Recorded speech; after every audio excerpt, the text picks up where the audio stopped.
நாம் இப்போ எங்கே இருக்கிறோம் அப்படின்னா திருப்பூருக்கு வந்திருக்கிறோம். ஜெயப்பிரியா தான் நம்மளை வந்து கூப்பிட்டது. ஜெயப்பிரியா படிக்கணும்னு ஆசையா, அதனால் கூப்பிட்டாங்க. உடனே வந்துட்டோம். ஜெயப்பிரியோட அப்பா பார்த்தீங்கன்னா 5 வருஷத்துக்கு முன்னாடி இறந்துட்டாங்க. இவங்களுக்கு ஒரு தங்கச்சி ராகினின்னு இருக்காங்க. 4th ஸ்டாண்டர்ட் படிக்கிறாங்க.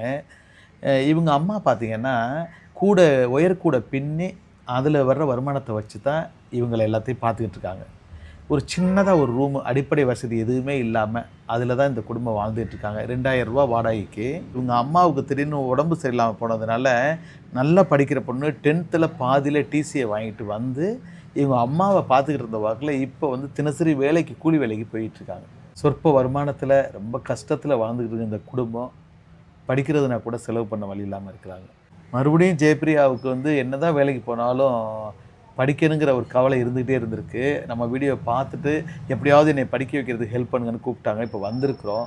இந்த வீடியோ பார்க்குற நல்ல உள்ளங்கள் நிச்சயமாக ஜெயப்பிரியாவுடைய கல்வி கனவு நிறைவேறணும். அதுக்கு நீங்கள் வந்து ஹெல்ப் பண்ணணும்.